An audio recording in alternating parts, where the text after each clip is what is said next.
interrupt this transmission to bring you the following live broadcast. How's everyone doing tonight? Woo!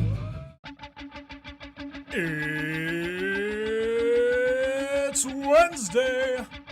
It's 6 o'clock somewhere. With Ryan ready in his chair. And almost 10 whole people watching from home. Are you ready? I said, are you ready? It's time for the ThinkSoJoE Show!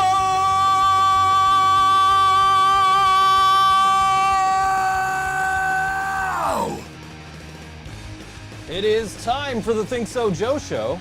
Sure We're gonna is. maybe move the camera in a little bit. Let's do that. Nah, I prefer to be off to the side. That got it more towards me. I need to go the other way. There we go. That'll be better. Extreme close. That's a little bit better. That's better. Yeah, I like it. I got a new camera. I just got it the other day, yesterday.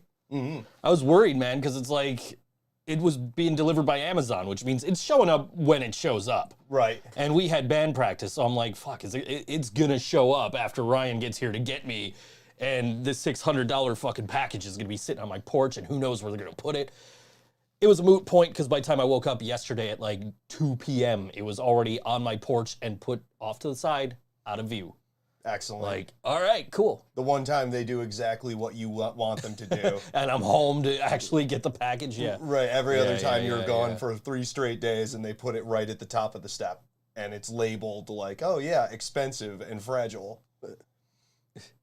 What are you watching, Laura? New set looks different, she says. Yep, looks about the same to me. The only thing that's any different is I hung the Brian banner up over there. Yeah. Oh yeah, So- oh, look at that. It is different. And I think I might have stacked the Tetris thing a little different too, but otherwise. Yeah, I don't know. That's one of those Easter eggs most people aren't going to notice. Yeah.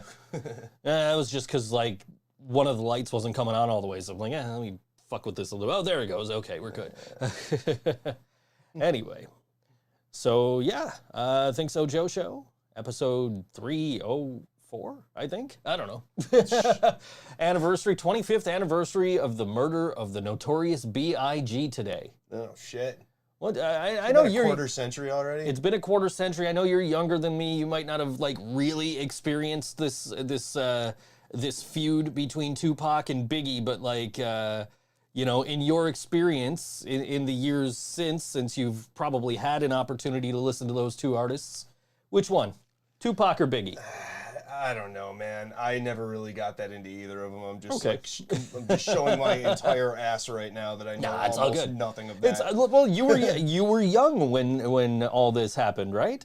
Yeah, So- well, yeah, I don't know. I was fucking. So if it's 25 years ago, I was 25 years ago. 7. You were 7. I yeah. was 7 years old, and I was playing like Sega Genesis. So I was not aware at the time of what was occurring, and like since then, hip hop is probably where I know the least about music. Sure. So And that's fair. I mean, you are a punk rock kid at heart. Right, You're rocking the exactly. On The Cinder t-shirt today. fucking You're exactly. wearing the shirt of one of the bands we're playing on the show today.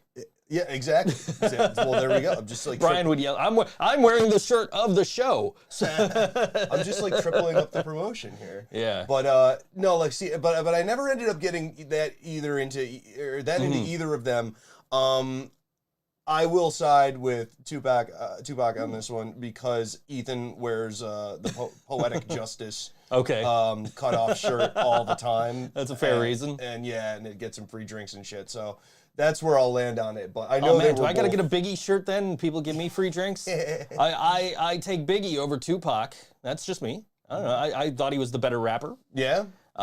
He's the one that's actually dead. That's another story entirely. Right.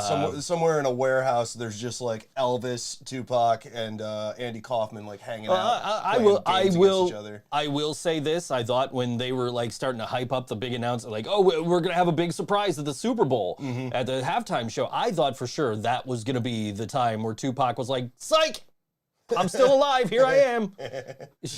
But like, it didn't happen, and we got 50 Cent instead. So that was nice job, Curtis. I never liked that particular 50 Cent song. I got nothing against 50 Cent. Just when he first came out, though, everybody, this is what rap's gonna be. He's gonna be the best rapper ever. And then like it's like, what? This guy really? And then I just never liked that particular song, Into Club.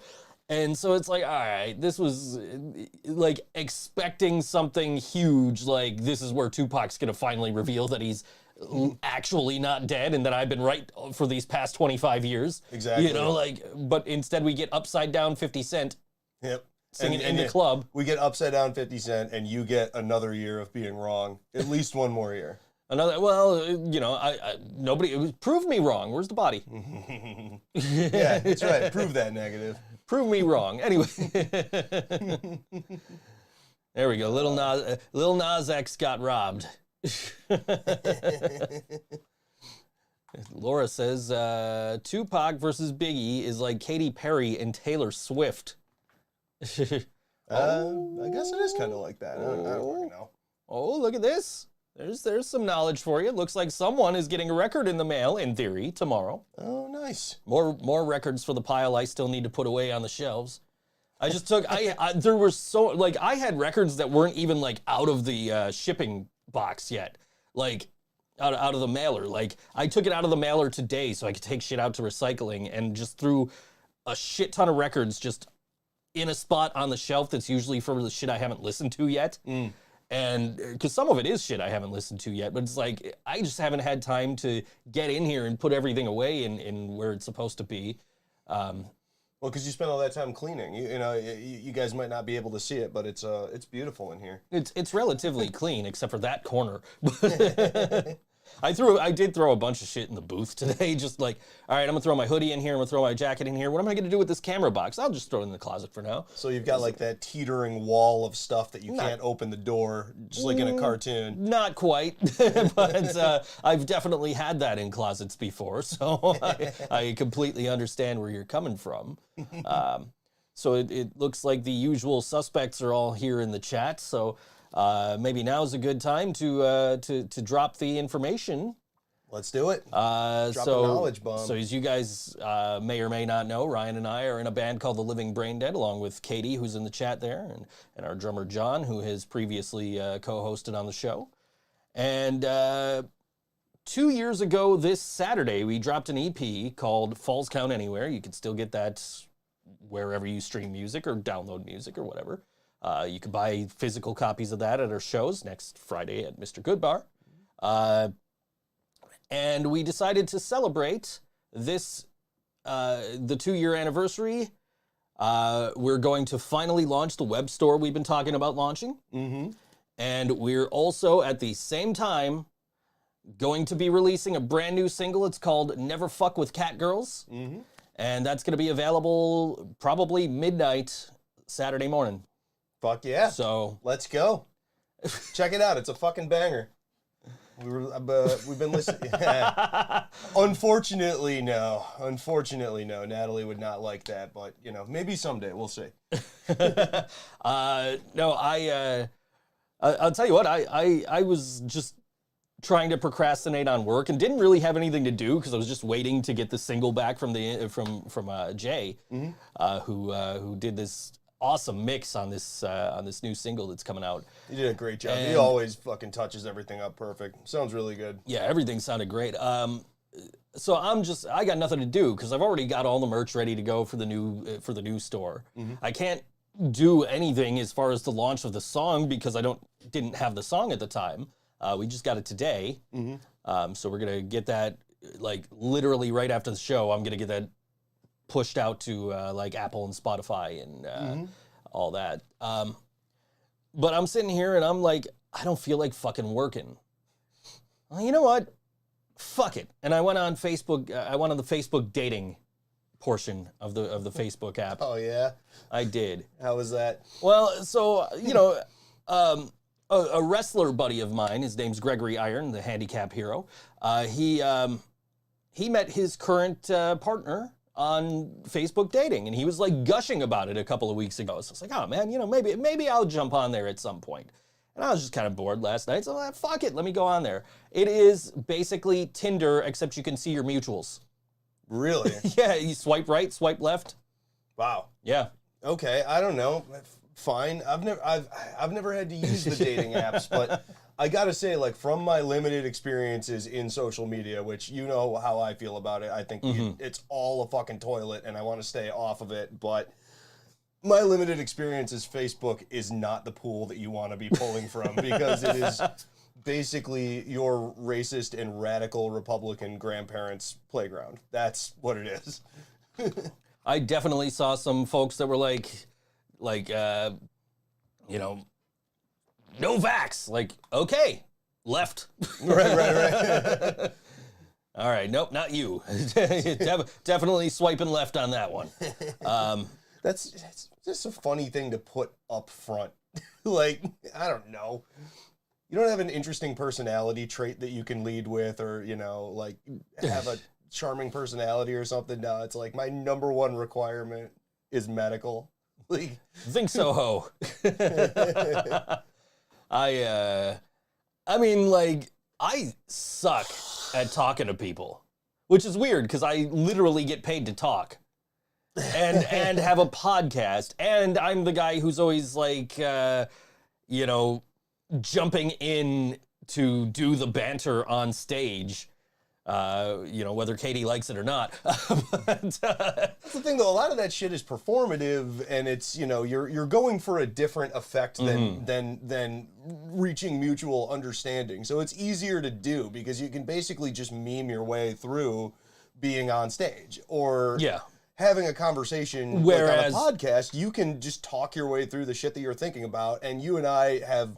It gets better all the time, but we kind of have like a rapport with each other that works out. Whereas like having to communicate with people that you've never met and find common ground is fucking impossible. Yeah, exactly. Like I'm not the type to like go up to a pretty girl and be like, yo, what's up? My name's Joe. Like I can't, like I got a match on Facebook dating. Like when I woke up this morning, it's like, oh, you matched with so-and-so. And I'm like, what do I do now?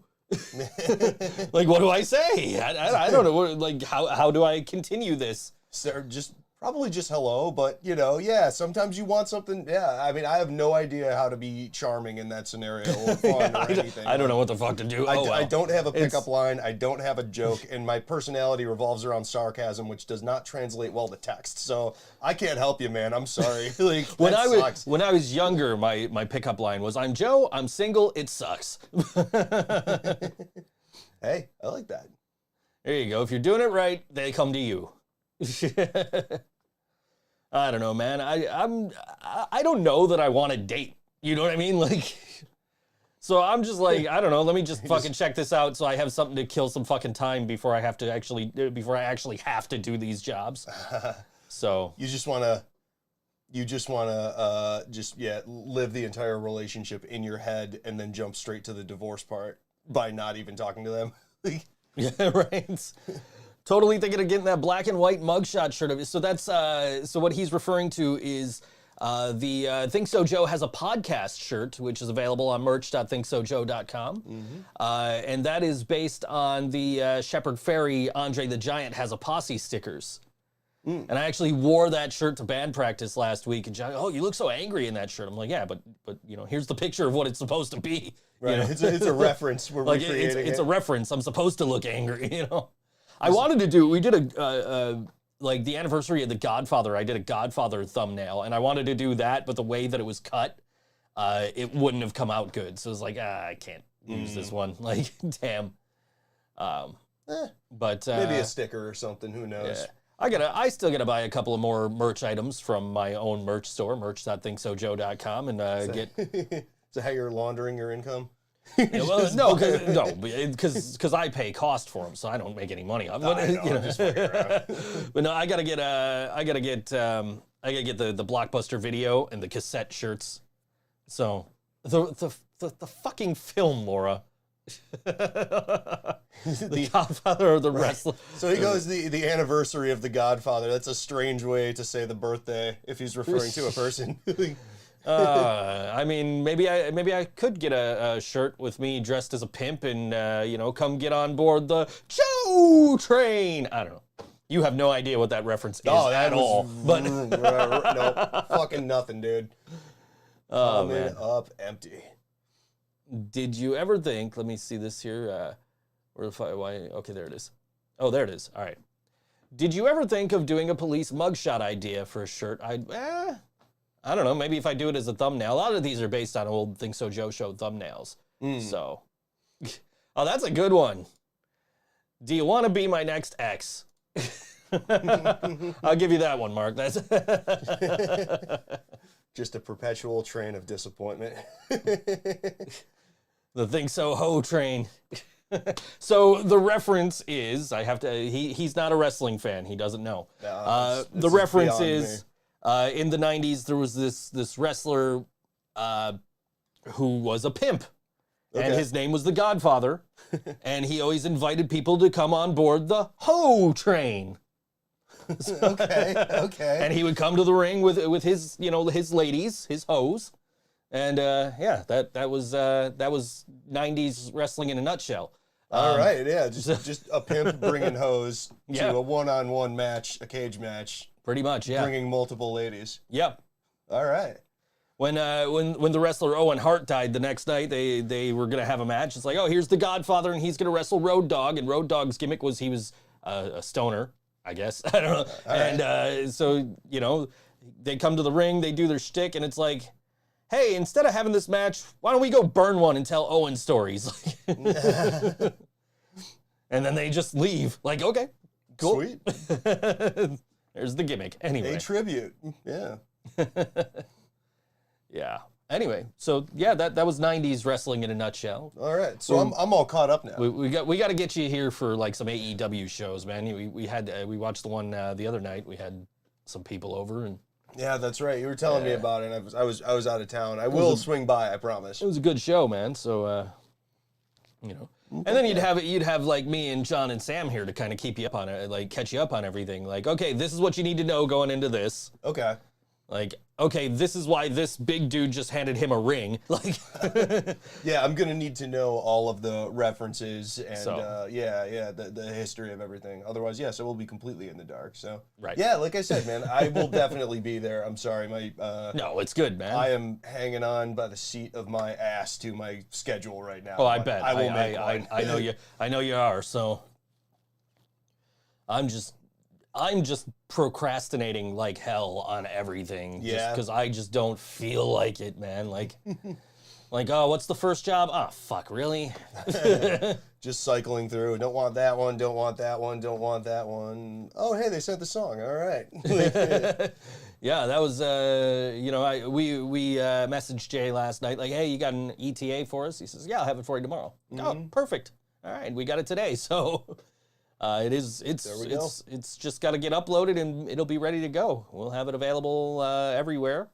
Hopefully by Saturday. It's, they tell us, to give them like 4 weeks to make sure everything, but then if you look further into it, it's like, oh, it'll be on this store in 1 to 2 days, this store in 1 to 2 days, this store in 1 to 2 days, this store in 2 to 5 days, but I'm sure it'll be fine. So we'll just, and if it doesn't go up everywhere at once, oh, well, we'll still have it on our Bandcamp so you can listen to it, and we'll have it for download on Bandcamp and also on the new Living Brain Dead store, which is going to be at shop.livingbraindead.com. Mm-hmm.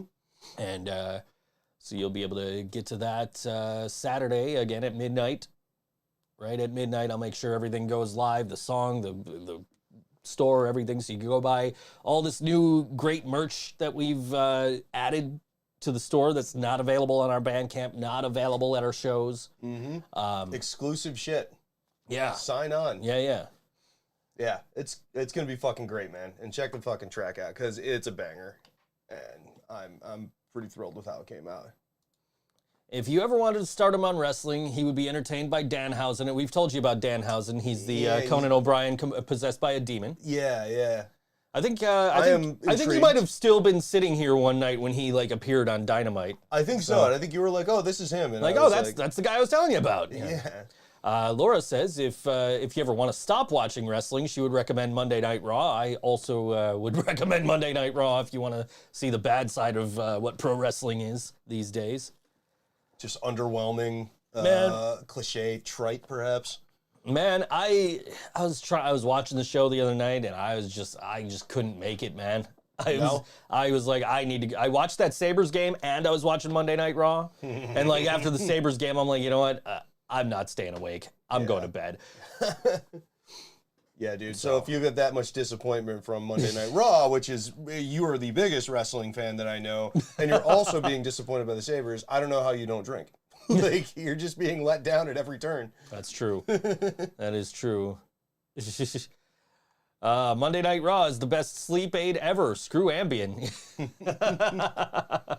All right, now I'm extremely curious. Yeah, it's they just don't know what they're doing, man. It's like there's a guy now. He's now in AEW, the show that's on after the podcast on TBS on Wednesday nights, right? His name's Keith Lee, right? Mm-hmm. This is a big dude with just this suave personality, right? Mm-hmm. And he's a fucking beast in the ring. WWE somehow fucked that up. I still will never understand that. How do you fuck that one up? There was a guy called The Fiend, right? He was Bray Wyatt, and he had like split personalities. One was like a Mr. Rogers style like kids show host, and the other is this fucking horror movie monster, right? Awesome. And they fucked that up, and I don't know how. I mean, it's so I high don't know. concept. It seems like it would be difficult to fuck that up so quickly. There would at least need to be exposition before you get to the point of fucking it up.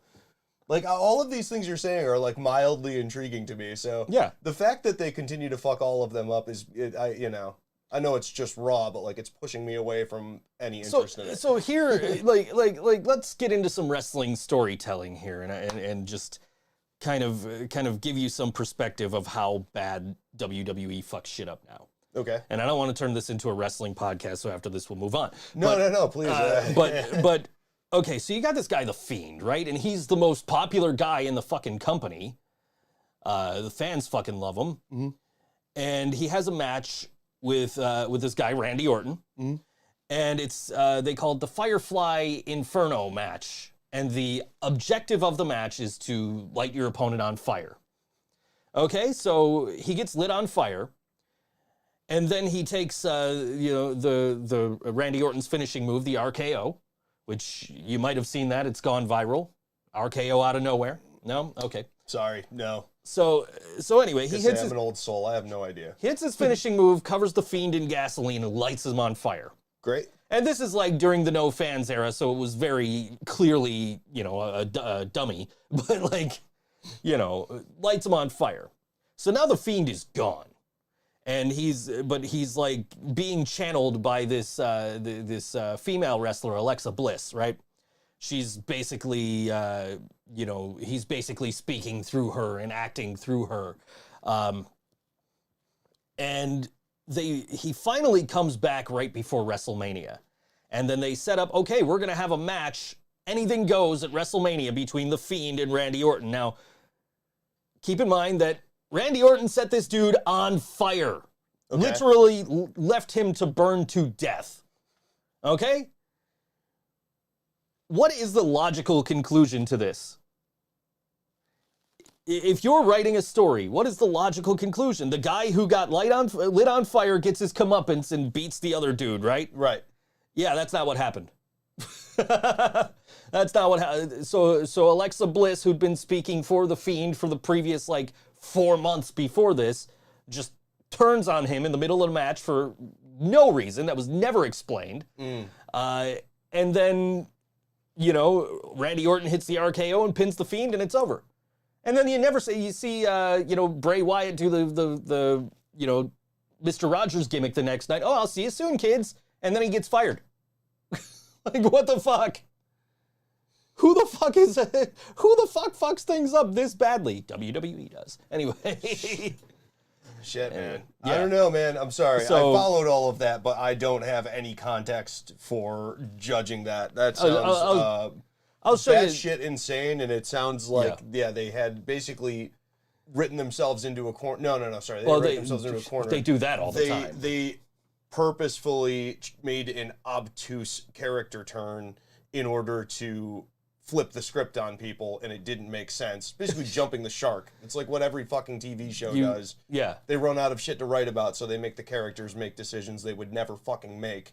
But the obvious conclusion is that the dude that got lit on fire and left for dead comes back and beats the other dude, right? Like a story of redemption. Like that, I'll never understand some of these choices that this company makes. It's ridiculous. Perhaps it's some sort of metaphor or allegory for the downfall of the American worker.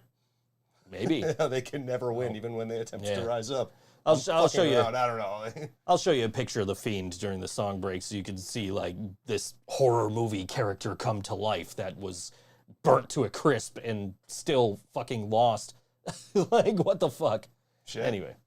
I don't know. That sounds fucking ridiculous. Yeah. I will bring some beers and we'll check it out.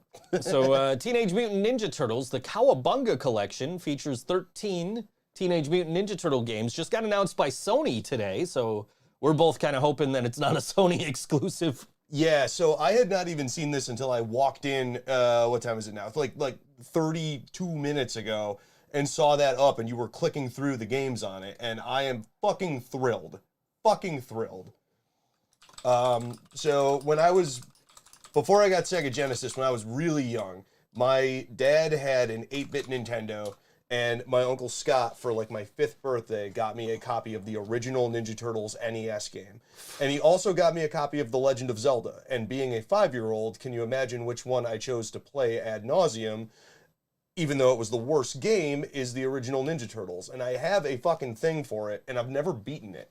So I can't wait for this collection for that alone. Sure. Because I want to go in and finally fucking conquer that shit. I could never get past the dam. I never actually owned the game, but I have definitely rented it and played it a bunch, and I've played it on emulators, and yeah, I understand, man. That's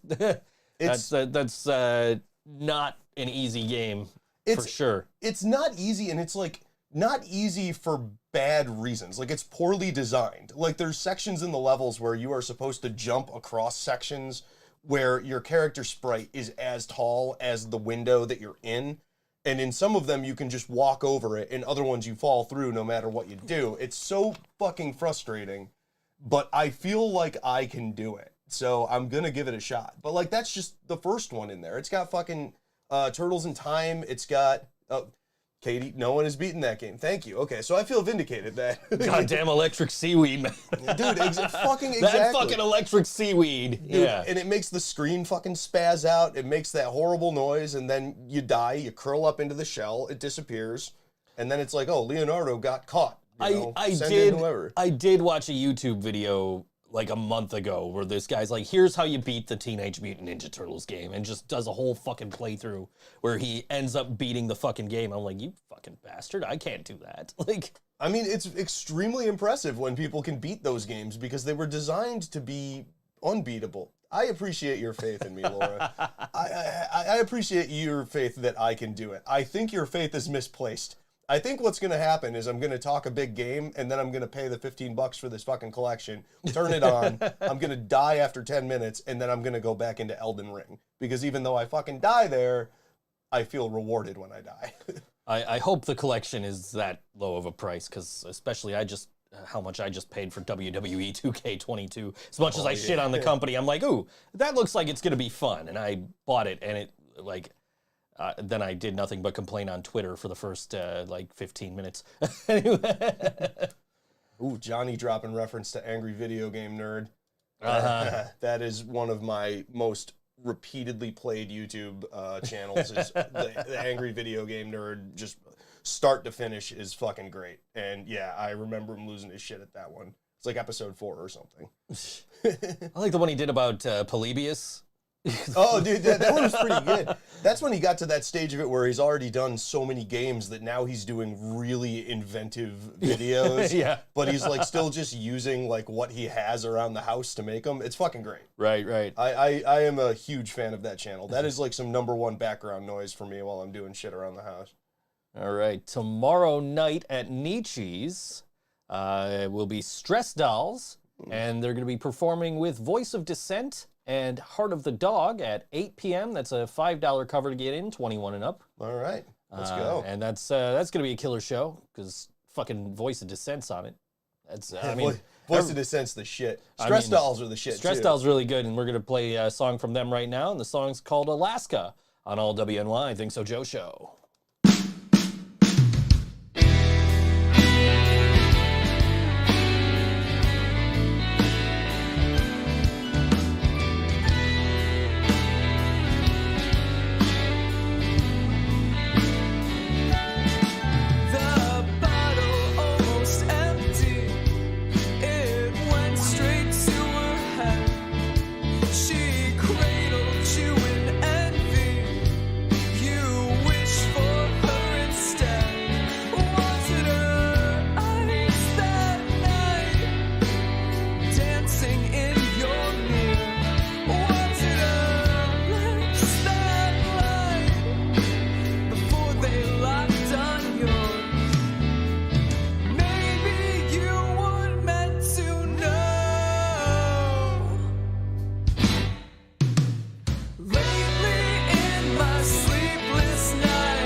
dark.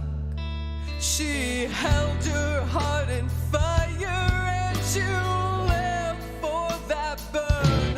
And was it a curve that moved you to be a better man? Was it a words that taught you to never understand? And lately in my sleepless nights I'm waiting on a sign. But when it comes, it never stays. And lately I've been searching for my peace of mind. I'll spend my time looking for Alaska. Oh, I count the stars looking for Alaska.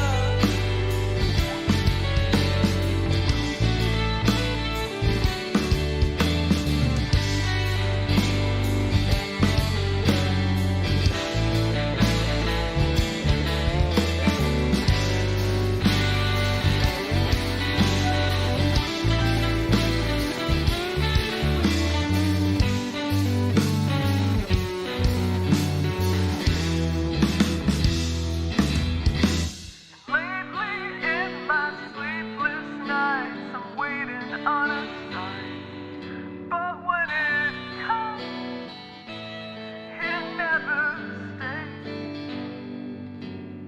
And lately I've been searching for my peace of mind. I'll spend my time looking for Alaska.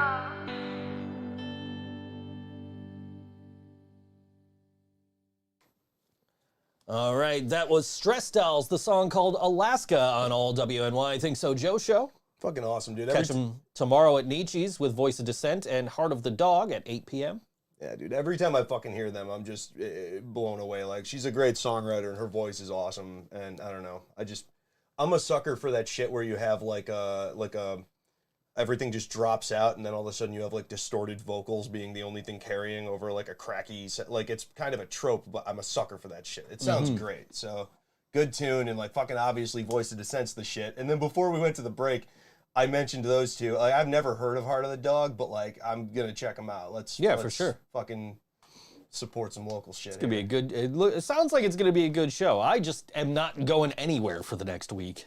Now, John and I are going to Guitar Center on Friday, and that's probably it for me, man. Because and there's some great shows coming up. So like, and I'm just like, I can't go because I'm trying to not. I don't want to get sick.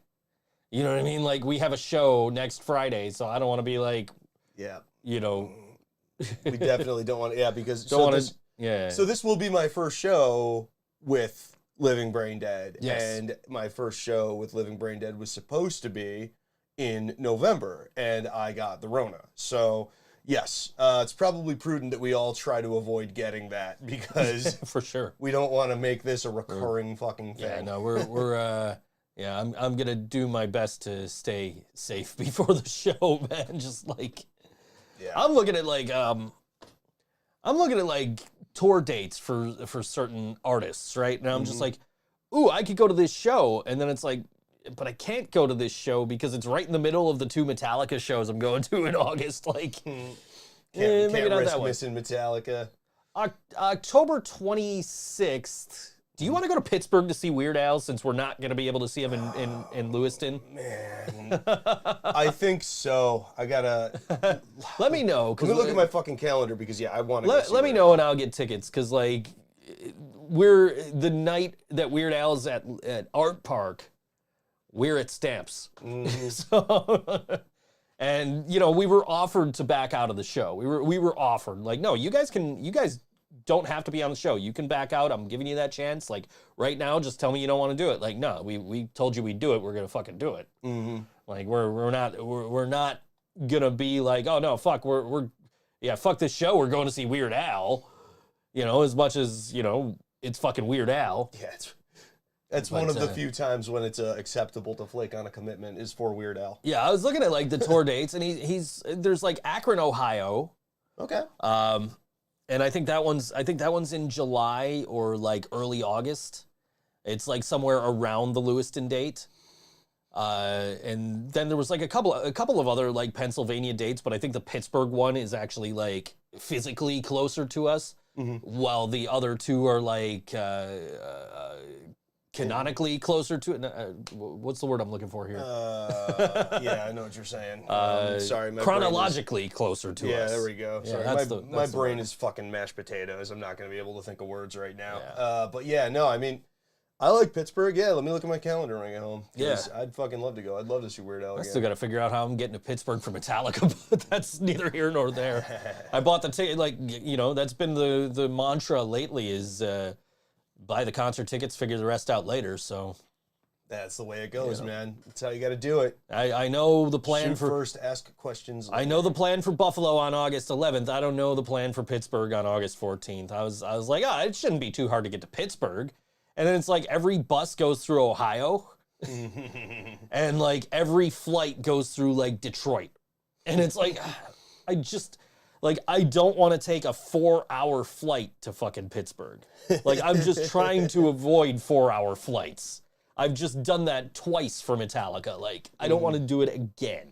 Especially when it's only like a 3-hour drive from Buffalo to Pittsburgh. Like a flight is supposed to be faster. To be fair, the time in the air is only like an hour and a half.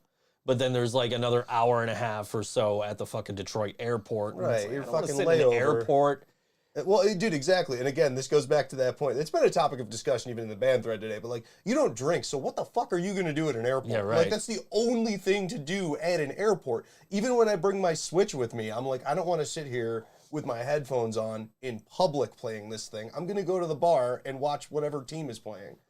When I went to San Francisco, like my plan was to get to the airport like an hour before my flight because that's what they tell you to do, right? Right. And my kids, oh no, you should probably get there like 2 hours before your flight. Like out of Buffalo?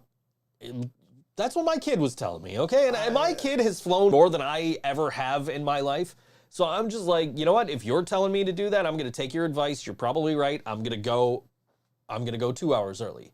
So I get done with work. I, shower, shave, get ready, get dressed, make sure I got everything.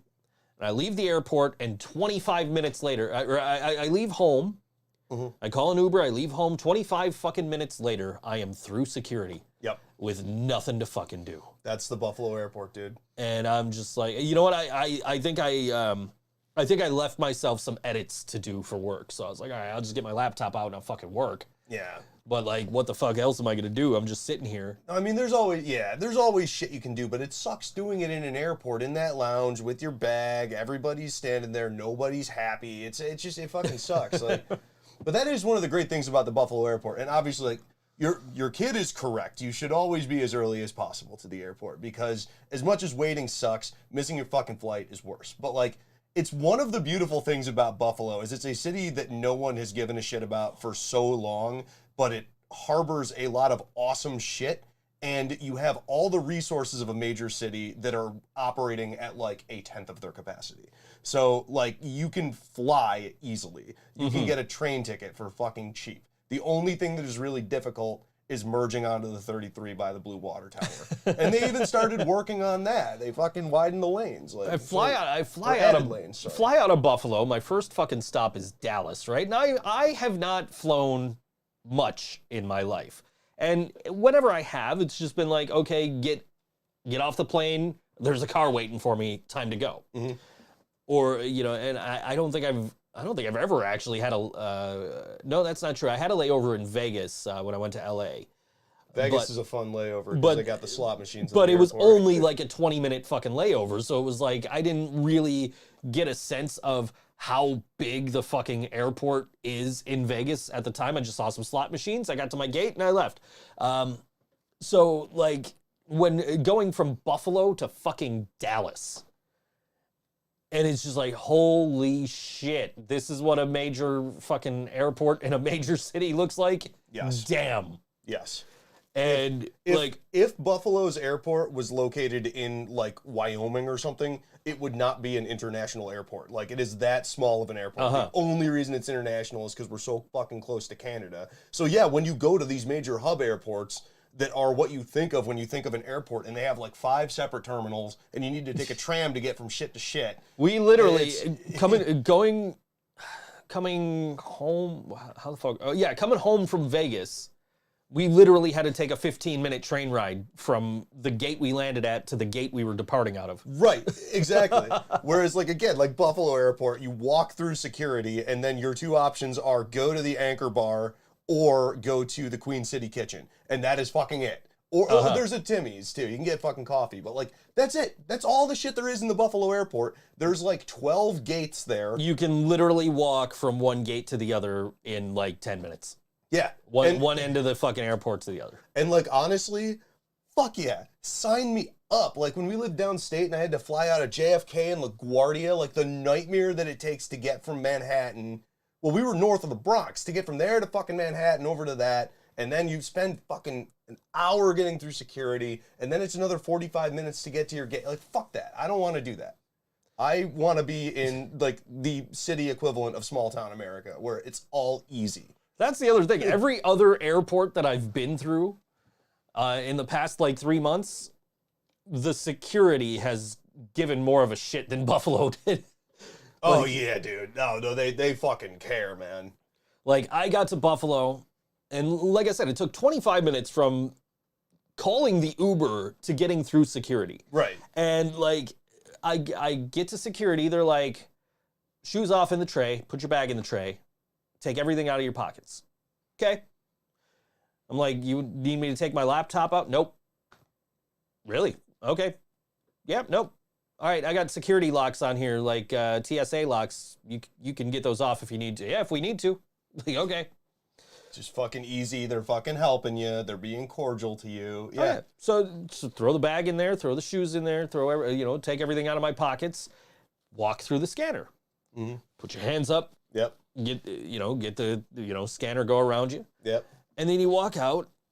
you know, and I happen to be wearing my belt. They didn't tell me to take my belt off. So they're like, you wearing a belt? Like, yeah. They're like, show me your belt. Okay. Like, okay, see ya. Okay. Dude, like, right. And then Coming back home, getting through the San Francisco airport was like shoes off, belt off, laptops out. You know, like, god damn, all right. oh, dude, they're crazy, man. Like, I got selected for. I hate taking my belt off in the airport too, man. It's like the worst. It Because my doesn't- pants don't fit me. That's why I wear a fucking belt. Yeah, yeah, it's not easy. I hate taking my shoes off and fucking, I don't know. Your socks always feel so clean when you start the day. I tend to fly in the morning. Your socks just fucking feel great. And then I need to take them off and walk on that filthy floor, and I just feel like shit the rest of the day. Johnny is 100% accurate in this comment. You want madness at an airport, O'Hare International Airport in Chicago. O'Hare is a fucking mess. I spent a fucking day in O'Hare once. That's a long day. Yeah, it was on my way back from LA, and that was, you know, the layover was in Chicago, so there was a layover there. And that was just actually, you know what? I've flown into fucking O'Hare and out of O'Hare, so I've definitely been through, but it was, you know, I don't think it was as crazy then as it is now, but like, I mean, you can hit a good time with any airport and get through pretty quickly. Like, I don't know what happened with us. We got really lucky when we had to go in and out of O'Hare for Riot Fest, but I Yeah. had layovers in O'Hare. yeah, I've and- definitely been through O'Hare a few times, but my layover in fucking LA was from LA was in O'Hare, and I was like, I had no fucking clue how I was getting back. I was still living in Niagara Falls. I had no clue how I was getting back home from the fucking airport when I landed in Buffalo. Right. Because it was like in the middle of the fucking night where like the buses weren't running and shit. So I'm like, how the fuck am I getting home? And I think I had to work that night. So like, I don't know if I'm making work. I don't even know like what the fuck, if I got home that night or what the fuck happened. Yeah. So that was a long time ago. So I don't know. I'm trying to remember, where the fuck did I have to go? I had a layover in O'Hare when I went to Portland, Oregon a while back, actually. And I remember getting a fucking Chicago dog there. That's probably the wrong place to get it, but I mean, it's a hot dog with a fucking pickle and some, you know, tomatoes and shit on it. It was great. Oh, and celery salt. Fucking great. people in Oregon are very particular about how you say the name of their state. Oh yeah, it's Oregon. they are very, very fucking particular about that. Well, I mean, they've got a lot of shit that is pronounced a little bit not phonetically, like the river that runs through the middle of it. They got that expression, like, because, you know, tourists call it the Willamette, and they're like, no, it's the Willamette, damn it. Yeah, Portland's pretty fucking cool, man. I like that city. It Yeah. reminded me a lot of Rochester and Buffalo, except like kind of prosperous. Like I grew up playing Oregon Trail, which, you know, was always said to us is, oh, here's Oregon Trail. Right. So when I started doing voiceovers, I would get things for shit that was going on in like Portland or whatever, and I would say Oregon. And they would be like, no, you said that wrong. It's Oregon. Yeah. Like, oh, okay, Oregon. Yeah, the Oregon Trail, where you are selling, you know, kidneys and livers to the black market. If you guys are, you know, hey, who am I to say that you're saying it wrong? Because, you know, living in Niagara Falls and working in a fucking hotel for 15 fucking years, you get all the tourists coming in from overseas. Oh, how do we get to the Niagara Falls? No, that's it exactly. It's fucking regional dialects and people trying to pronounce shit phonetically, and like, I don't know. I get if it's your area that you want to be defensive of the way you say it, but like, I don't fucking care anymore. I am waiting if I for can the- understand what you're saying, I'm not going to fucking argue with I am waiting for the day when because I occasionally get scripts that reference Niagara Falls. Uh-huh. I am waiting for the day where somebody's like, no, you said that wrong. I'd be like, motherfucker, I lived there for 29 goddamn years. Tell your fucking client they're wrong.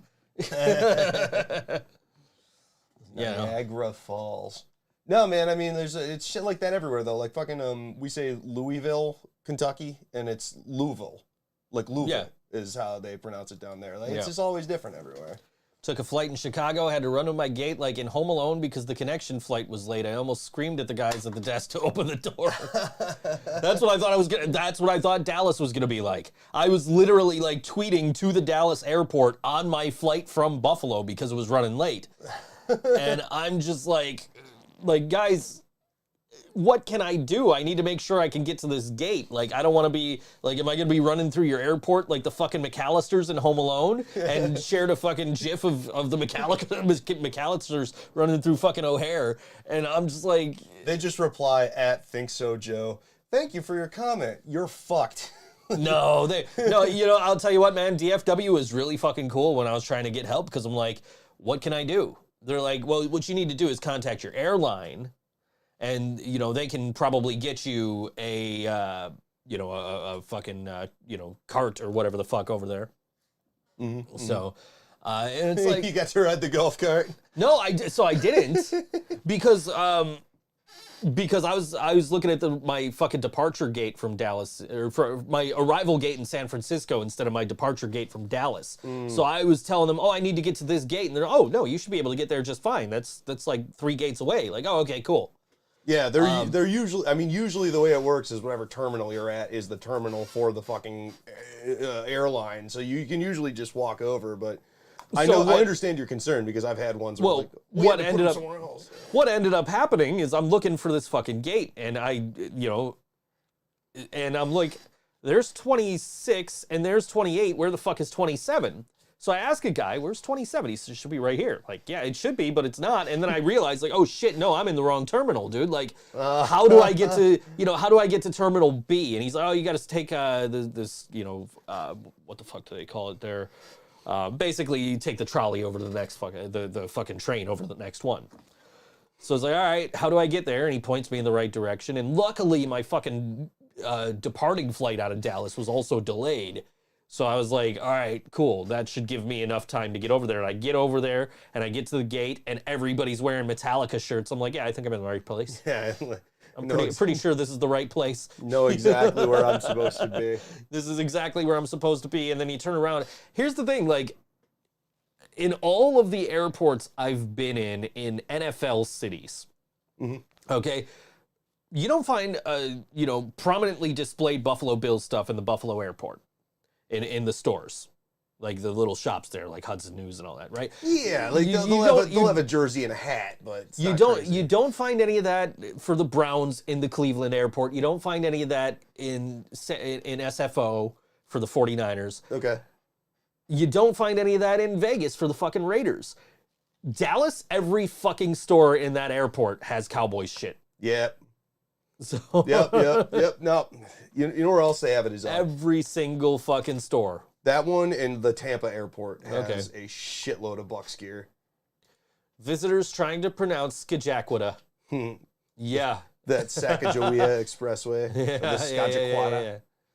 When I lived in Chicago, dealt with my Southern dialogue in the North and called someone some bitch, and my buddy said, "What'd you say?" Yeah, it's a some bitch. He was a some bitch. I mean that shit. I mean, we're northern here, but we get that. We know. Well, we know what you mean. But I know what you're saying. Like sometimes, yeah, people say shit in a dialect and you don't pick it up. Like, man, when I was in New Orleans for that work conference, I was hanging with this guy I work with, Dave, and he's originally from Cambridge, and he's got a hard British accent. And it took me like a day to understand what he was telling me. Like that combined with the fact that I have severe hearing loss because I'm an idiot and didn't wear earplugs on stage for the first like 2 years of Shambles being a band. I do now. I'm retaining what little I have left, but like I'm grinning because I know how you feel. Yeah, like and so like I rely so much on like reading people's lips and being like filling in the blanks of what they're saying. And when someone has an accent that is so wildly different from what I'm used to hearing, as much as I don't like admitting it, sometimes I have no fucking clue what they're saying until like 10 seconds after they say it. But then eventually you get used to it. So I don't know. I can totally see how if you have a hard Southern accent, people are struggling with it in a northern city, especially like Chicago where they got that Midwestern accent. Right. That's a thing on itself. So we're Northeastern, so we're that's a different dialect than Midwestern in Chicago. So yeah, definitely. Yeah. I started wearing earplugs just a couple of years ago.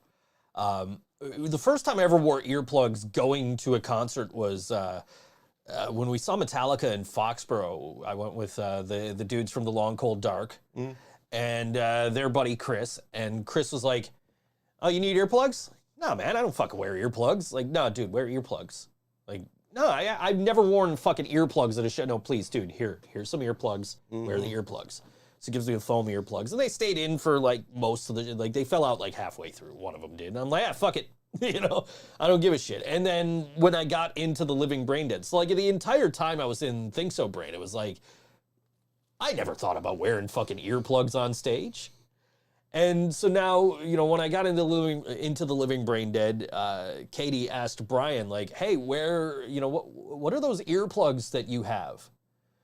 And Brian's like, oh, I'll put them in the, you know, I'll link you guys and put a link in the fucking group chat. And I was like, all right, I'm gonna buy these earplugs. And I've worn earplugs ever since to basically almost every show I've been to, unless I completely have forgotten to bring my keys. Or just decide, hey, I don't need my keys for this. Like when I went to the first night of Metallica in December, I got to the show and I'm like, oh, fuck. I left my keys in the fucking hotel because I'm like, I don't need my keys. It's one less thing to take through security, you know? And then it's like, oh, shit, like, I don't have my earplugs. Right. And now it's to a point where, like, we're at practice last night, and we've been practicing just with headphones on, because we have in-ears, but we just, you know, the headphones are, like, easier on our ears. It's easier. The sound quality is a little better than my in-ears, because it's, you know, just kind of a cheap little in-ear, you know? So, And the thing with my in-ears is, like, they're great when they stay in. Right. You know, if I'm singing and like you know, sometimes I'll squeeze them out of my ears while I'm saying, so it's like, oh, fuck. Right. But like, so we've been wearing headphones. Like I've been wearing these headphones at band practice, and we're just, you know, conversing. So I kind of took them off, you know, and we're having this, you know, we're just chatting. John starts playing the fucking drums. I'm like, oh, fuck. Dude, I'm not used to that anymore, man. Dude, that is the thing. It's like I know that I have permanently damaged my hearing. Like, I'm aware. Like, I remember the exact moment. There have been 3 of them in my life. The first one was my high school ska band. My trombone player blasted his trombone in my ear. So thanks, Mark. That is why my right ear has always been fucked up. Number 2 was we went to see Bear vs. Shark. Open for Fear before the March of Flames, and fucking Fall of Troy was there too. That show ruled. And I love Bear vs. Shark. I was standing right next to the stage watching Mark Paffey fucking jump around and dive off of the fucking amps and shit, but I'm right next to the stack, more right ear. And then the third one where it really got me, where I knew I fucked everything up, was a shambles show at the Tudor Lounge. I think that was the bill that, I think it was an On The Cinder show, and City Powered Radio was on it, and us and Rad Ops. And Sally sang for Rad Ops. That was fucking great. But I'm in the middle of playing, and I felt like I was going to pass out because it was so fucking loud. And I just know I've permanently damaged my ears, but like you're saying, I've been wearing plugs for like maybe 3 years now, and like John doesn't do it to us all that much. Ethan does it to me all the time. He sits down at his fucking kit, and before I have a chance to pop my earplugs in, he starts rocking, and it is unbearable to me. I honestly cannot believe that I dealt with it for as long as I did. When John does it to me, it's not his fault. It's my fault for taking my fucking headphones off. So we're gonna answer some. Let's see. Oh yeah, sorry, I just talked for 2 seconds. No, you're fine. You're fine. When I got up there, I said, do you have Hardee's? They said, we have Carl's Jr. I said, what the hell's a Carl's Jr.? It is literally a Hardee's, which we don't have any of those. We don't have a Hardee's or a Carl's Jr. around here. No, we do not. And it's funny. We just got Checkers like a couple of years ago. Yeah, that one up on Hurdle. Yeah, I order from there every now and then. We just got a Sonic too. Yeah. And a fucking T-Bell actually. That was interesting that it took us so long to get a Taco Bell. But yeah, we don't have Hardee's or Carl's Jr. There's a Taco Bell like just around the corner here. But I know you've got that one in South Buffalo. Yeah. We never had one over by where you are. Yeah. Yeah. Sorry, I'm on the west side, and there's it's basically just Mighty Taco and ETS over there. Nah. You should be fine. Maybe. The thing is, you're not gonna have a guitar strap pulling on your fucking cable while you're at it, so yeah, it should be all right. Where are we at here? Funniest thing is, when I lived they asked where I'm from. I say I'm from Virginia, you know, the South, and they say Virginia isn't the South. I said, what? Yeah, I have a dude in my fantasy hockey league is from, well, he lives in Virginia now. He's from Horseheads, but he has said that is an extremely common discussion down there, is like whether or not Virginia and whether or not Maryland are the South. I got a buddy that just moved down there, and I figure it's the South. I gotta get down there and visit my buddy, because like I've been telling him I will at some point, but then I just keep like going to shows. So like, I don't want to go because I don't want to get COVID, dude. Like, yeah, maybe next month, you know. Yeah, what is your dividing line for what the South is? Like for me, I pretty much think anything south of like central Pennsylvania Sure. is the South, and then Yeah. like if it's like, and there is like a line that cuts down through like Philadelphia to like New York City, and then like when you get underneath all of that shit, you're in the South. Here's the like I don't really think about geography all that much. So you know the game Wordle, there's a version of it called Worldle, which is it shows you a silhouette of a country and you have to guess what the country is. And I fucking fail miserably at this every single night because I suck with geography. So like I don't think of like DC and Maryland as like South, but I think of Virginia as South, but they're like right there.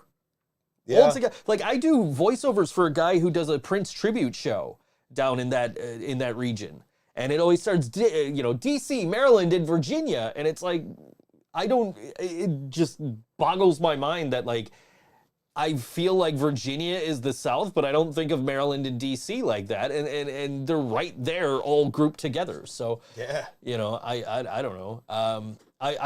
I suck with geography, man. Like.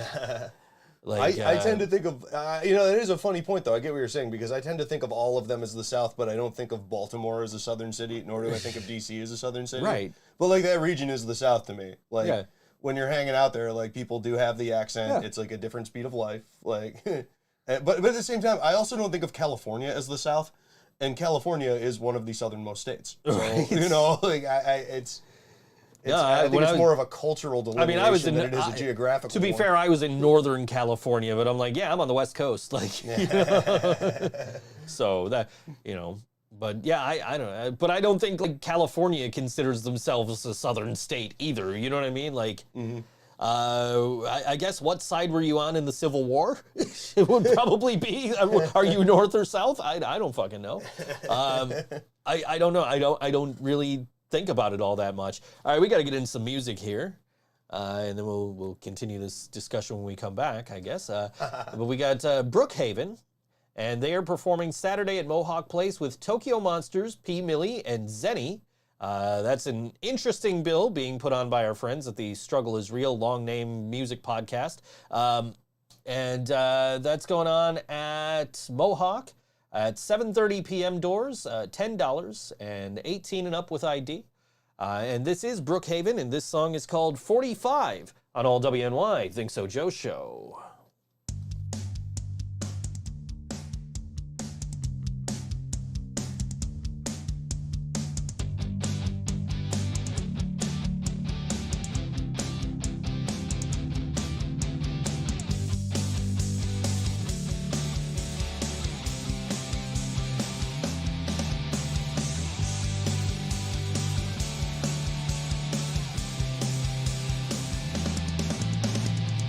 Sometimes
Brookhaven on all WNY Think So Joe show. That song was called 45.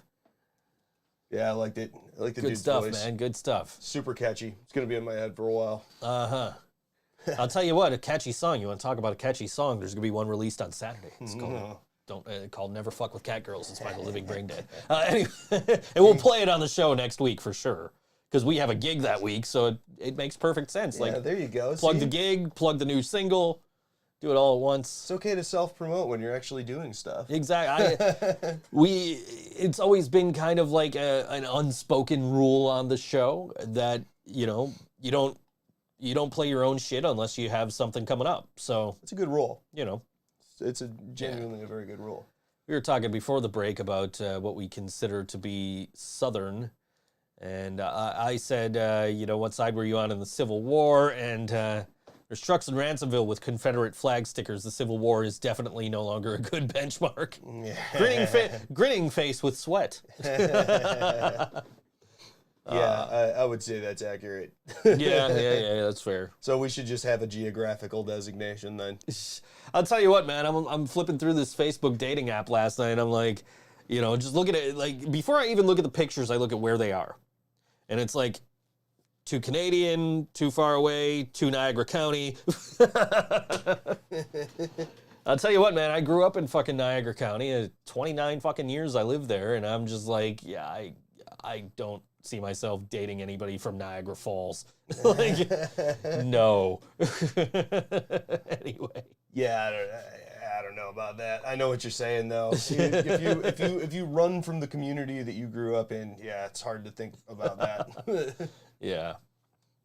Anyway, no, I just, you know, I don't know, man. Like, I don't know if I even want to date. It's just like, this is something to do. Swipe left, swipe left, swipe left, swipe left. Can you toy with their emotions with your interests like that, Joe? To be fair, you know, I'm, you know, it's like I'm here for like dating, not, you know, not, it doesn't say I'm looking for a long-term relationship. I wouldn't mind like dating. I just don't know, like, you know, like I'm perfectly happy, you know, like. We'll have a lovely evening together. We'll discuss you know, our conflicting ideologies over our beef and cheddars at the Arby's, and then you know, we won't see each other again. Fucking Arby's date.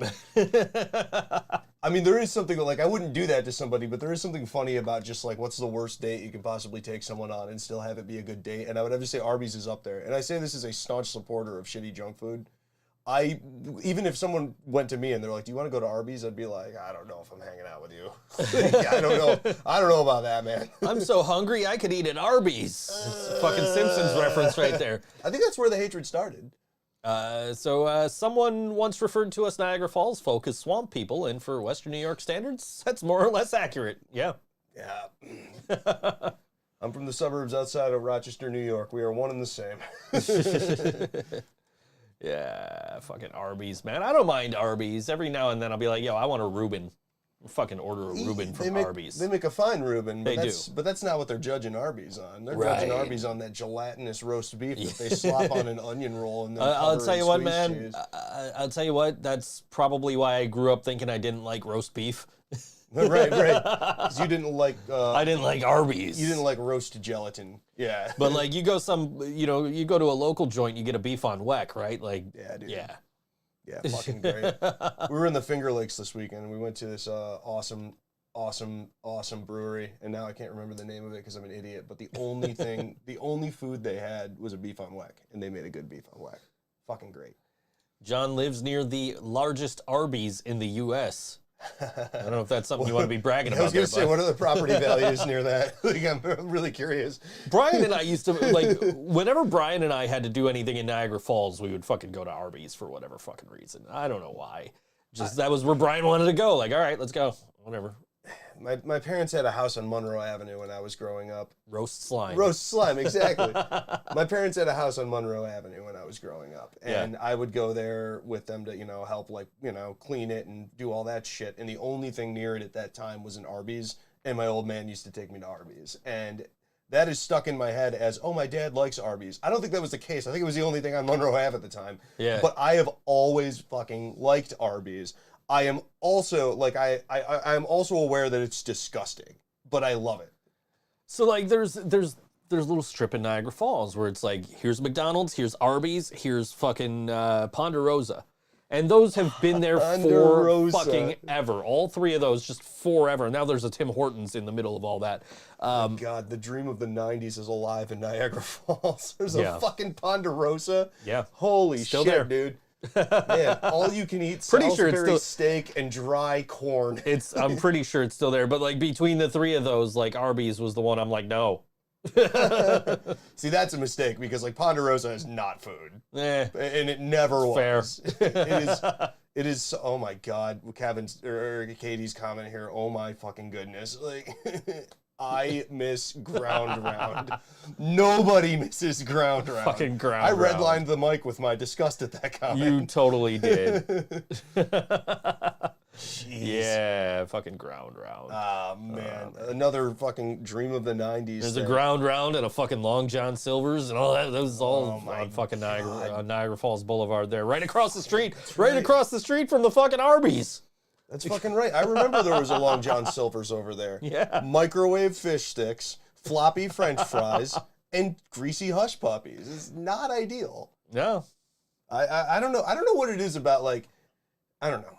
Whatever. We are a disgusting people. Deluxe depression in cheddar. Yeah, fucking exactly. That is what it is. Yeah. It's know, medicinal Arby's. It is for your depression. So, and then I lived like right in that area for a while, right like near the McDonald's and near the fucking Ponderosa, near the fucking Arby's, near like there was what the fuck else is over there? Like there was a Pizza Hut over there at the time, and I remember that fucking- Pizza Hut. There's a Buffalo Wild Wings over there now, which is interesting to me that they can survive didn't in even this know that. area. Yeah. I don't know, man. Friendly's was next to Long John. So yeah, fucking Friendly's, man. I miss Friendly's. Yeah, you know, Friendly's was good. Friendly's was always decent, and like, you know, I was a kid, so I'm not picky, but like, you know, I would get chicken fingers and fries. It was always fine, and then I got a sundae afterwards. Got It was Sunday great. with the fucking Reese's Pieces in it and shit. Fuck Right. yeah. It's that's I gotta like go Tops after the show, man. that's Get your some fucking ice childhood. cream and That's- some Reese's Pieces. yeah, like that's the Shit. shit right there. Like, I'm totally fine with that, as opposed to like Ponderosa, where like you always went in with like high hopes, despite no evidence that you I'll should tell have you what, any man. hopes. I'll tell you what. The food was never good, but you get to the fucking dessert at the end. You get the fucking ice cream and all that. Like that was all right. Yeah. Same with like Old Country Buffet, right? Like Old Country Buffet was okay, but then like the fucking dessert was great. Well, dessert's easy to be good because you just throw in a ton of sugar and it's just delicious no matter what you do. OCB is like as close as we have to like Soylent Green. It's just colored differently. Every item is the same fucking thing. It's just colored differently. Did we ever have Bennigan? I have not. Have you? Yeah, me and Natalie went to, holy shit, this was a dozen years ago or something. We went to Atlantic City, must have been 10 years ago. And on the way, there was a Bennigan's, and what did we have to drive through? It was either like southern Pennsylvania, or it might have been like a part of like West Virginia or something. There was a Bennigan's, and I remember walking in, and there was nobody there eating. There were a whole bunch of people at the bar just chain smoking, because you could still smoke in that state. And that was my only Bennigan's experience. The chicken fingers were fine. It was like Applebee's. It was, there's nothing wrong with it, but it's also, you know, why would you choose it if there was anything else? I order from Applebee's all the time, honestly, from fucking DoorDash. I get the same goddamn fucking dare, man. I get the same thing all the time, though. It's like this fucking like 3 cheese penne with like fucking barbecued chicken or some shit. Like, it's good. That's the thing with Applebee's. There's nothing necessarily wrong with it. It all tastes fine, but at the same time, I'm like, I would like this more if I got it from somewhere else. There was one out by the Boulevard Mall near the Chi-Chi's. I don't remember the. was I a remember the Bennigan's? Chi-Chi's. I don't remember the Bennigan's. Wow. There was a Fuddruckers out there. I've never been there. There was a Fuddruckers. Yeah, it was by the movie theater. Where the fuck is that? That's Maple and Sweet Home. Bennigan's equals Mick Applebee's. Effectively, yes. Yeah, very much so. Like, I don't know. I tend to lump all of those like casual dining establishments together. Like, to me, Applebee's is basically the same as like a Bennigan's. It's the same as like a Chili's. It's the same as like a Fridays. And if I have to rank them, I think like Fridays and Chili's are at the top. And then everything else is below this line of like, if there's any other option, I will choose that. Like, that's kind of how it works to me. The dessert that I loved, the dessert that I had there that I loved was the chocolate avalanche chocolate cake fudge dripping down with chocolate chips. Jesus Christ, man.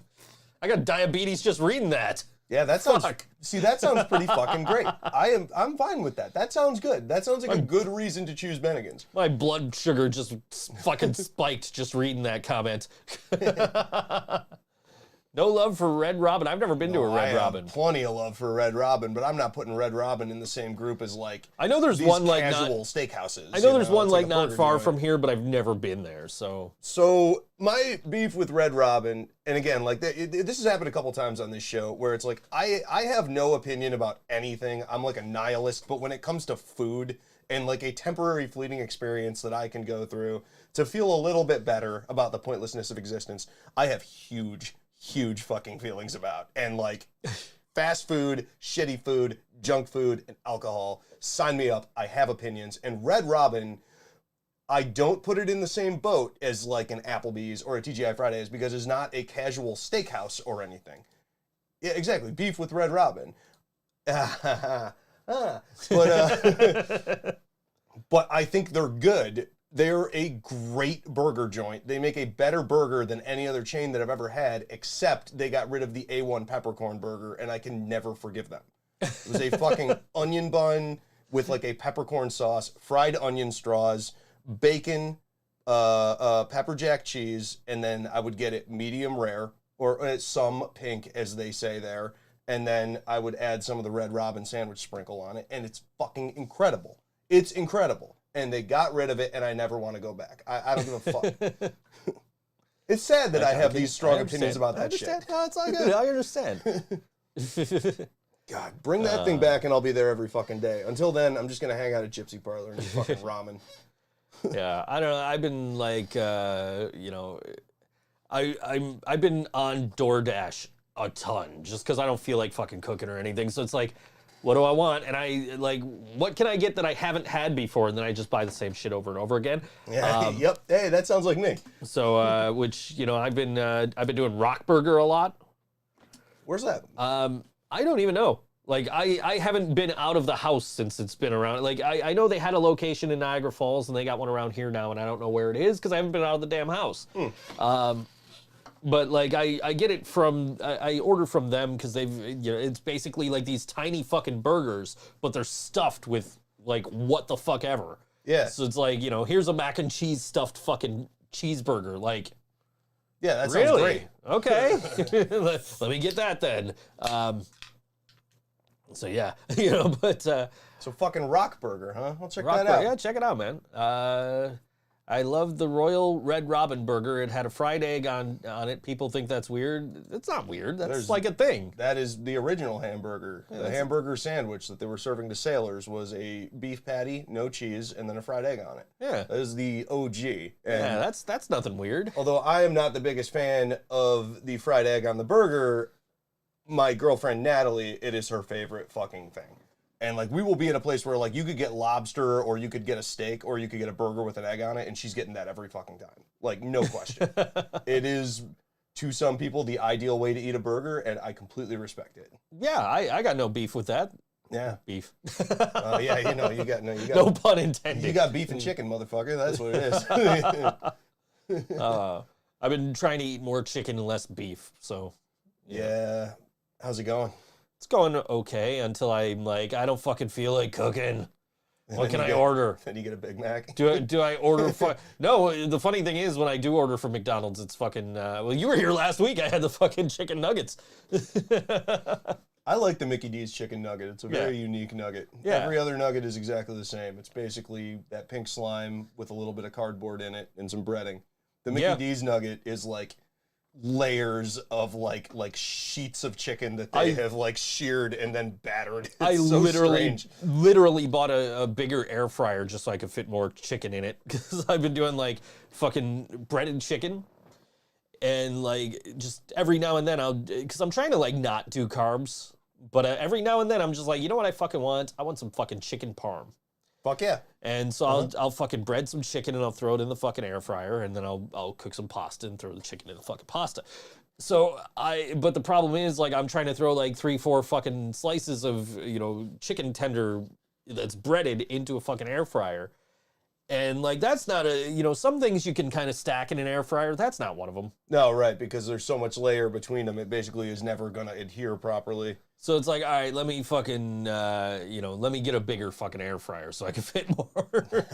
So I just got a bigger fucking air fryer, and Hooters buffalo chicken sandwich is epic. I don't think I've ever actually eaten at a Hooters. I've gone to a Hooters with the intention to eat, but then like the service was so backed up, I was like, yeah, fuck this. All right, so here's the thing with that, like, the stereotype that everybody says is like, oh, I go to Hooters, the wings are pretty good. And it's like they legitimately are. Like we went on a lark when we were coming back from Tampa from that fucking Bills game, and it's like we just sat outside and had a beer and we got chicken wings and they were fucking awesome. And like I think the key to it is they put like brown sugar in the sauce along with like honey, and it's so much better than like a regular buffalo sauce. It's similar to what I do when I make grilled wings. I would imagine the buffalo chicken sandwich from there is very similar. It is absolutely worth eating. It's fucking great. And the wings are breaded, which is awesome. And regarding the chicken nugget recipe, you forgot about the microplastics. I think that's just a given. I think we all understand. I don't think the nugget is a natural part of a chicken. There's certainly a lot of shit that is just added in there. McDonald's chicken nuggets have butane in them, actually. I remember, well, okay, so that's a fucking meme thing. I remember reading it like 12 years ago, but I think it had something to do with like shelf stability. They have trace amounts of butane. So right. I would also imagine there's every microplastic. I would imagine there's probably lead.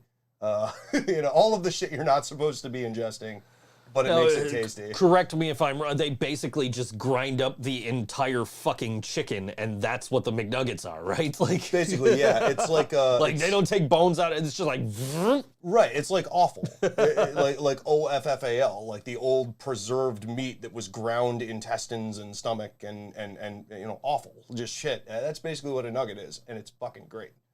It's fucking great. Sign me up. I'll tell you what, man, ever since I was a kid, I would always get the fucking McNuggets with the fucking barbecue sauce. Yeah? Because I fucking love barbecue sauce. Well, I wasn't paying the fuck attention to what I was doing a couple of weeks ago, and I got the fucking honey mustard sauce. That was actually really fucking good, too. So... So, I've never had the honey mustard. The barbecue is good. I always get the sweet and sour. Okay. McDonald's sweet and sour. See, again, I have these strong opinions about shit that does not matter. McDonald's sweet and sour is completely different from any other sweet and sour. Lead chicken nuggets sounds delicious with hint of plastic. I'm hungry.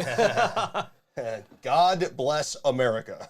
I am, as soon as the show's over, I'm probably grabbing the fucking tablet, putting on dynamite, going in the kitchen, frying up some fucking chicken in the air fryer, so. There you fucking go, man. Yeah. I was gonna do it last night, but it was still kind of frozen, so I'm like, fuck, all right, I'll just fucking have some pizza logs instead. Pizza logs are my favorite thing to air fry. I am probably going home. Natalie made paninis. She's with Joey and Ethan right now, actually. They're watching the new Batman movie. Okay. But I'm going to get home and eat that panini, and then I'm fucking playing Elden Ring. Because it's the only thing I think about now. Yeah, I'm going to probably watch AEW and then pop back in here and play 2K for a little while, WWE 2K, because I just spent $120 on that NWO edition because I'm stupid. I can't believe it's $120 for that. That's so fucking ridiculous, man. The regular edition is like, you know, $69 or whatever the fuck video games cost nowadays, right? And you get it Friday, you don't get any of the DLC. Except if you pre-order, you get like 3 different versions of The Undertaker. So then there's the deluxe edition, which is you get both the current generation and the previous generation version. So you get the Xbox Series X or S or whatever, and the Xbox One version, which is cool because now I can play it in my fucking living room if I want to. And you get like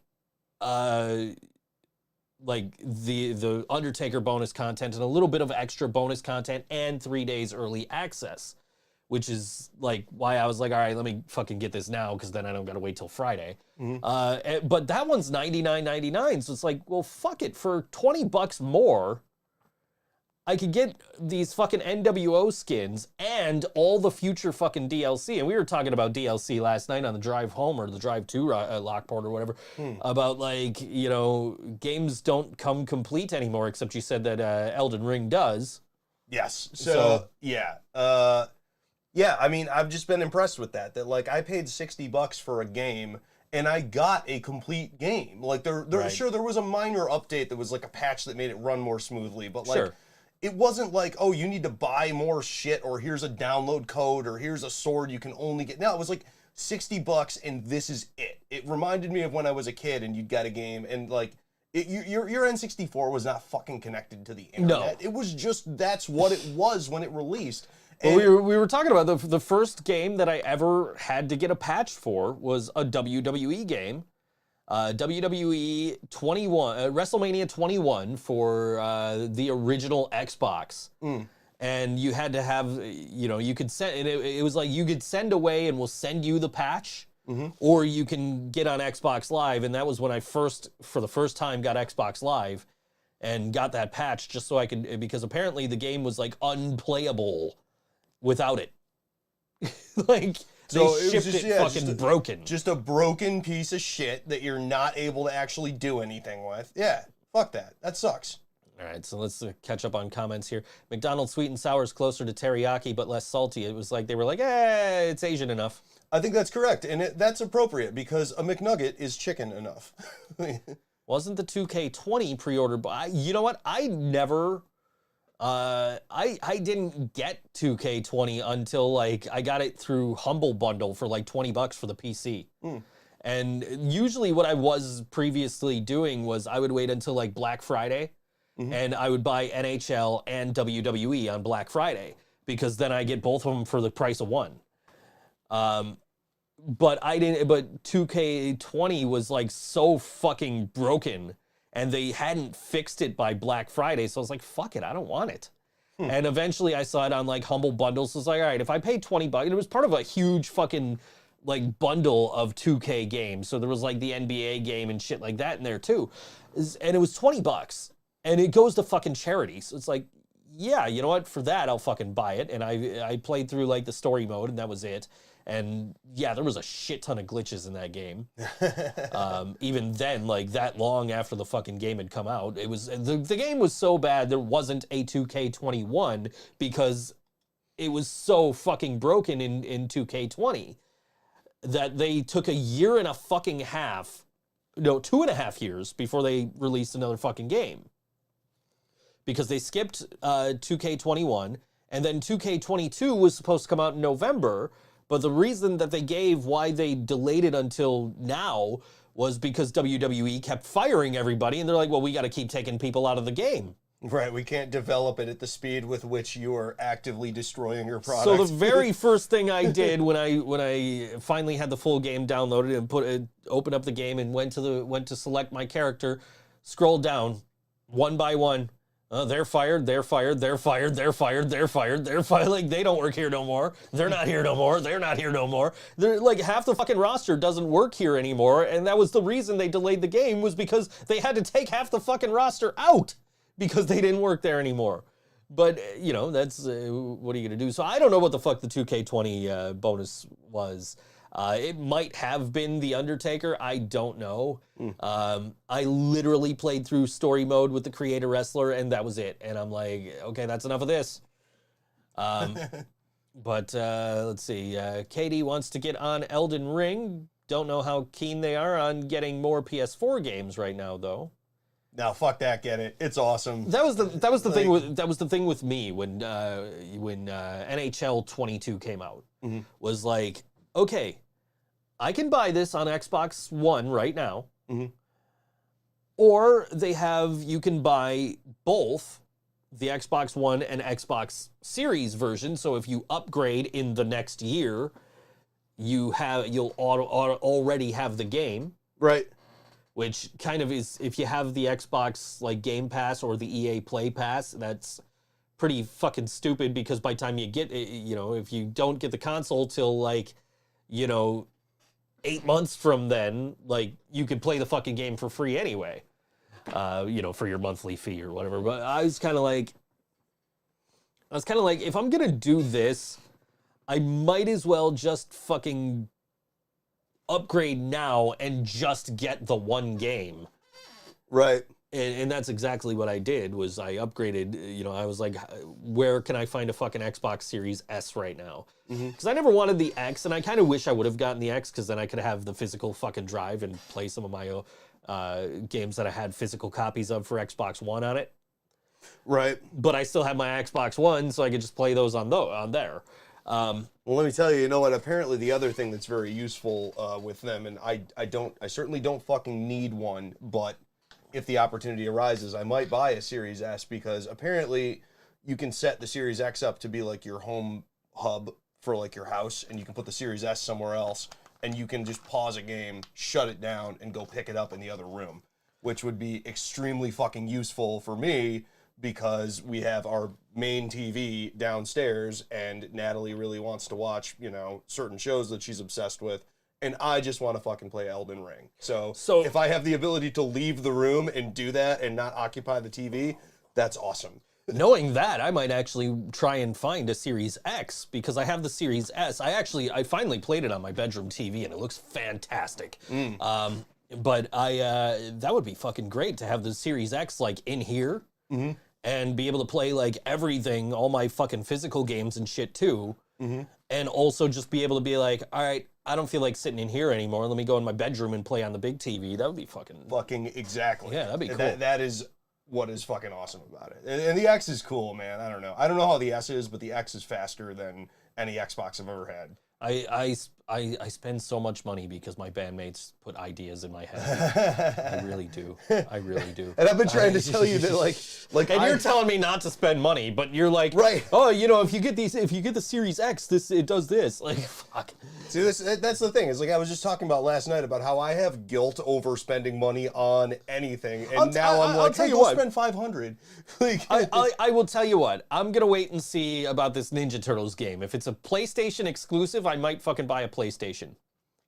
Okay. But if it is going to be released on Xbox or whatever, I might end up buying a fucking Series X, just so I don't have to physically move my fucking console anytime I want to play it in a different room. That'd be fucking great. Exactly. So yeah, like, yeah, that'd be fucking cool. I might have to look into that a little more. My idea of 2K22 roster, who the hell are these guys? No, thank you. I'll wait for AEW. So the very first match I played in NHL 2K22, I put Keith Lee up against Kyle O'Reilly, because I thought it was fucking hilarious that two AEW guys are in this WWE video game. And so, like, you know, you go in, they have the, you can select your arena. Oh, we're way past fucking music time. Let's play music and we'll come back.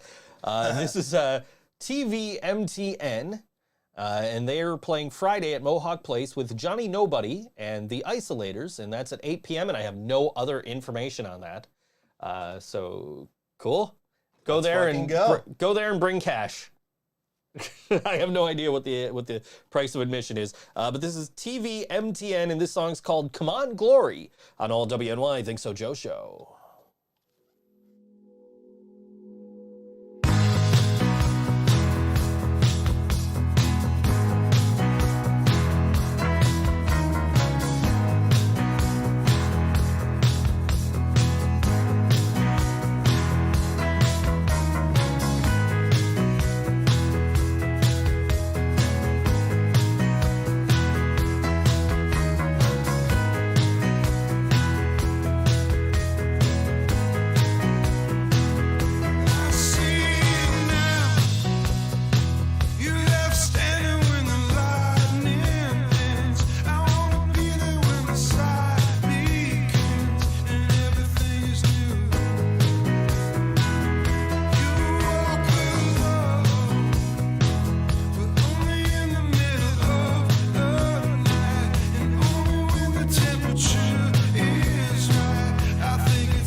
must be something we can do.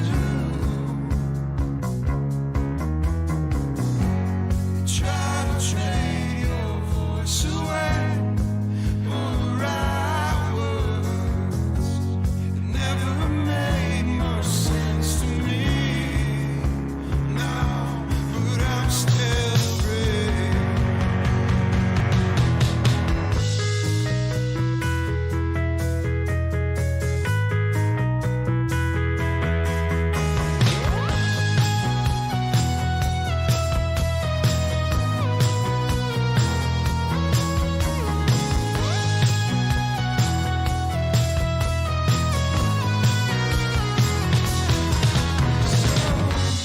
How much trouble are you in? Come on, glory. There must be something we can do. You try to trade your voice away for the right words. Never made much sense to me. No, but I'm still afraid. From morning to night, there's only one thing on our minds. So stay dark and keep light. There's only one thing on our minds.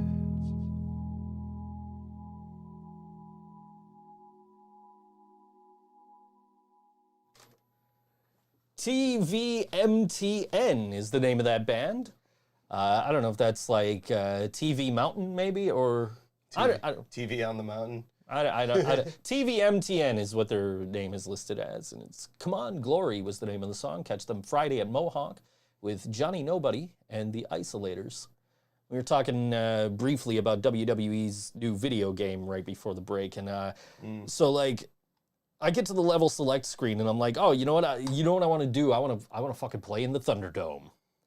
Because WWE, during the pandemic, they had a permanent, like a semi-permanent setup in like Tropicana Field, Okay. where it was all fucking virtual fans, virtual just screens all around the fucking building. And I was like, oh, that'd be fucking funny to play in, you know? So I go and I click on the fucking Thunderdome, right? As my fucking arena, and I get in there and there's like actual fans on the seats. Like, what the fuck? Come to find out, it's an option you have to pick before you go into the fucking match to have the virtual fucking fans. Like, this is fucking dumb. Like, that makes no fucking sense because the Thunderdome was specifically for the virtual fucking fans. Right. Anyway, Eh, yeah, who fucking knows, man? yeah. The disappointments of electronic entertainment ripping you out of the immersion. It's just like, what the, like, that, it doesn't, like, that's so counterintuitive. You think you pick this fucking venue, it should automatically be the fucking, you know, virtual fans, but nope. Oh well, whatever. I hope whoever designed that lost their job. I sure hope somebody got fired for that blunder. There we go. Nah, man, it's Whenever that's whenever you see something like that in a cartoon, a wizard did it. Yeah. Oh man. Yeah, I don't know. So we were getting on that point. I think I was trying to sell Elden Ring to Katie earlier. I don't know, man. It's the only thing I can think about. Like, when I have any given free moment, like I don't know, like, I have a job, and we all have jobs, but like, I have my job, and I'm supposed to be focused on that when that occurs. And I am not. I am still doing my job, but I'm thinking about Elden Ring. And like, earlier today, you guys sent the song over, and I listened to it. It sounded fucking great. And as soon as I sent it back, yeah, it sounds good, let's do it, I'm thinking about Elden Ring. Like, so the point that I was gonna make with like Katie, you're like, I don't want to get on any more games. My backlog right now of physical games that I have in my bookshelf includes the remake of Legend of Zelda Skyward Sword, Metroid Dread, WarioWare Get It Together, No More Heroes 3, Maneater, and although I've already played it on the Wii U, I also have Mario Kart 8 Deluxe, and I am shelving all of that shit. Oh, and I had started Forza Horizon 5, and I am shelving that shit. That reminds me, all those fucking Mario games are on sale right now because tomorrow is Mario Day. Right. Well, fucking go buy them all because Mario is the best. But like, Yeah. the point. I don't want to buy both, but there's Mario Kart and there's fucking the fucking new Super Mario Brothers U or whatever the fuck. Okay. Yeah. So like I'm like one of those I'm gonna end up getting. So from a one-player perspective, get new Super Mario Brothers U. I had that one on the Wii U as well. That game is perfectly designed. Yeah, if you like for sure. platformers. I think you know, Mario Kart is definitely a multiplayer game more than it is a single player game. So, Yeah. bring back ThinkSoJoE gaming. Maybe if I have time, maybe tomorrow night, maybe because I've now got 2K22 and so I could jump on and be like, yo, we're gonna play 2K22 tonight. Maybe. So maybe after Impact Wrestling tomorrow night. And then the other question, have I played Retromania Wrestling yet? Yes. I got it the day it was released for Xbox. I had originally pre-ordered it for Switch, but then the Switch version got delayed, so I reached out to Retrosoft Games and, you know, said, hey man, can I switch my pre-order? And he said, well, I can't switch the pre-order for you, but what I can do is I give you a refund for the Switch and cancel your order, and then you could just buy the Xbox version. Like, oh, okay, cool. So I bought the Xbox version day one. I actually played through the entire fucking game on Twitch, on ThinkSoJoE Gaming. There's still a clip up on the Twitch channel if you go look, because I found, I was playing through the story mode, and Bill Apter is in the story mode, who used to do, for those not in the know, used to be the guy who wrote and took pictures for all of the like wrestling magazines back in the day, and was a guest on Board Wrestling Fan, and one of my favorite guests at that, because like when we booked this interview, we were trying to set up a time to do it, and he was calling me, like, I got Bill Apter on the fucking phone calling me from a Walmart parking lot, like, hey, listen, you know, I'm going to Europe, so let's do it when I get back. Let's set a date for when I get back to do this. Meanwhile, right now, can I do some like promo for you? Like, what do you mean? Like, oh, you know, can I just do like some sound bites? Like, hey, this is Bill Apter and you're listening to the Board Wrestling Fan, right? Like, yes, please. So he's doing these fucking, you know, Board Wrestling Fan promos from a fucking Walmart parking lot as he's getting ready to go to fucking Europe for a week. That's fucking awesome. And he was just a killer fucking interview. He released a book around that time. It's called Is Wrestling Fixed? I Didn't Know It Was Broken. Great fucking book. And I definitely, which made doing research for that interview great, like easy, because I'm just like reading the book and just highlighting shit. Like, all right, I want to talk to him about this. Want to talk to him about this, and we get to, you know, and as I'm on the phone with him while he's in this fucking Walmart parking lot, getting ready to fucking go to Europe, trying to schedule a date with me to actually do this interview, he's like, you know, what's great is, you know, I'm the one who got Andy Kaufman. And it's Kaufman. It's not Kaufman. I don't know why everybody says Kaufman. It's Kaufman. You know, like, I did not know that. I didn't know you were involved in that. I did not know that was how you pronounce his name. Like, I'm learning shit. I'm not even interviewing you yet. Like, you know. That sounds like another troll job just in line with what his brand originally was. Like, but he is in, Bill Apter is in Retromania Wrestling. And there's a clip on my Twitch channel that you can still watch to this day of me, like, getting to the point where Bill Apter, and like, holy shit, it's Bill Apter. Like, cool. my surprise at Bill Apter being in that game, because I didn't know. But yeah, I've definitely played through that. I do need to go back and play it again, because I got all the achievements except for one, and that's only because the achievement was broken. And the achievement was to get all of the rest of the achievements. So the achievement was broken, so it didn't trigger, so I gotta go back and play it, because I think they've fixed that now. I haven't played it in a minute, but like, yeah. Of course the fucking Blue World Order was in that. Of course I played it. I'm a fucking Blue Meanie Mark, man. There's a Blue Meanie autograph around here somewhere. I don't know. It might be in the base. No, you know what? It's right behind you. It's on the shelf there. Fucking love the Blue Meanie, man. So like as soon as they announced a retro themed video game based on fucking WWF WrestleFest with the fucking Blue World Order in it, it's like, yes, definitely getting it as soon as it comes out. Yeah, for the most part, I play wrestling games, I play fighting games, and I play hockey games. I do have a shit ton of other games that I've downloaded and just haven't gotten to yet. Like, I got Need for Speed Hot Pursuit because I love that game, and it's an Xbox One game, but it's like, I was like, okay, that's part of Game Pass. I'm getting that. There's another fucking racing game that I got. Forza, maybe. Yeah, Forza Horizon 5, probably. Yeah, I got that. I haven't played that yet. That game is awesome. It's awesome in a way like big open world shooter games are, like Far Cry is, where it's like the gameplay itself is almost secondary to the fact that when you achieve something, you get a dopamine rush for checking it off of the list. Sure. Like there's just shit to do fucking everywhere, and it is so much fun. They just released Madden 22 for the Game Pass, and I got that. And Shit, I'm gonna get that, yeah. Yeah, like I like playing the arcade mode and like on fucking rookie difficulty and just trouncing the other team like 109 to nothing. You make them fumble on every fucking kickoff. So I heard you like FPS too. Yeah, no, fuck off. I can't fucking play those. I really can't.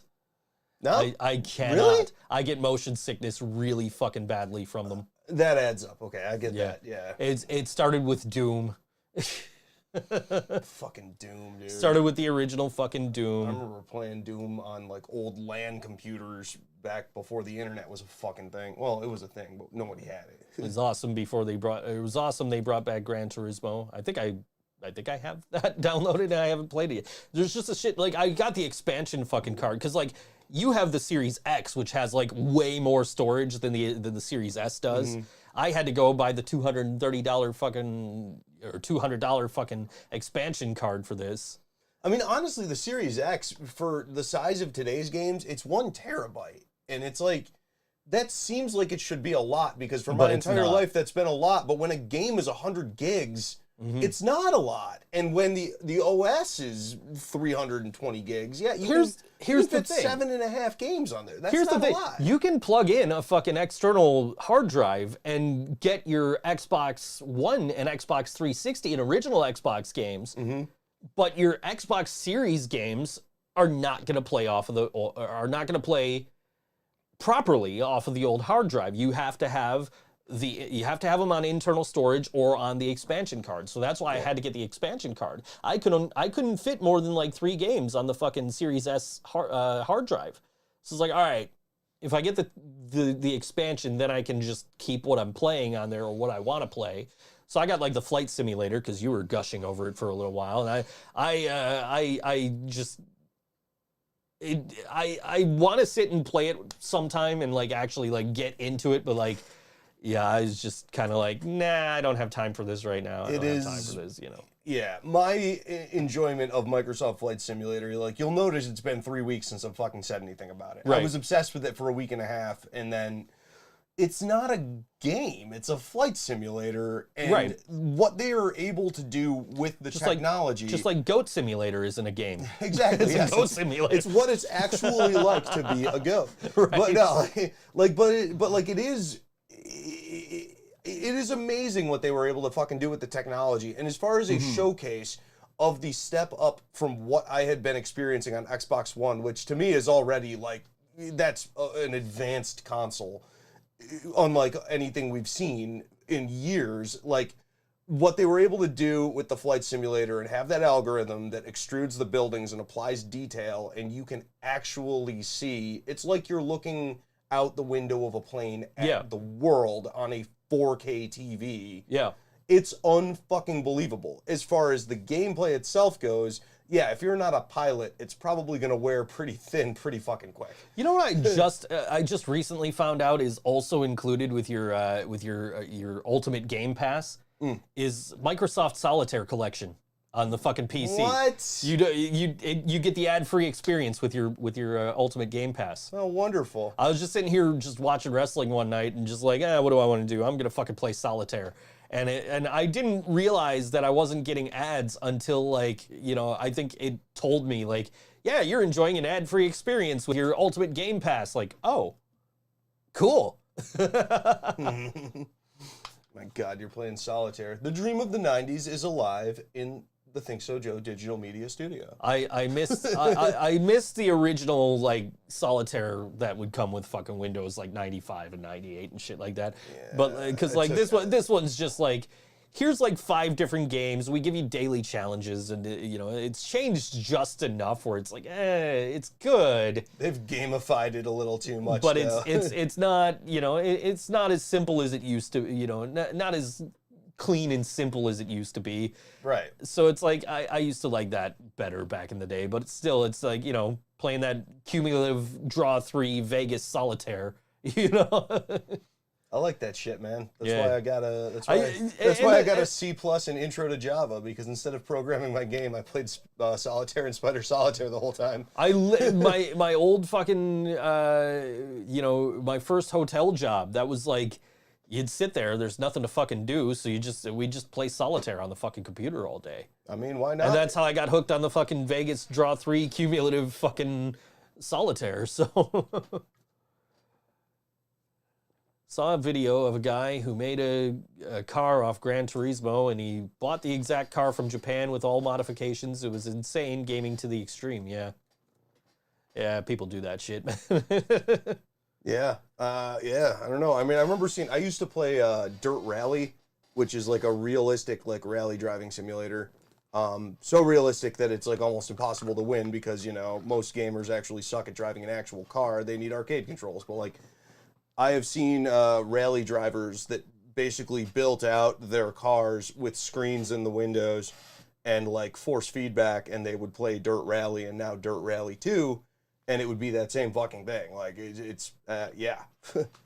And I don't want to do that because I would crash the fucking car, as I did with a controller. So I definitely like being able to customize things in games to be like real things that I have. So like, if I can make my character in a video game wear a t-shirt that I have, or wear a hockey jersey that I have or something, like, definitely. Sure. It's definitely, that's fun for me. Like, oh, that's, that is me.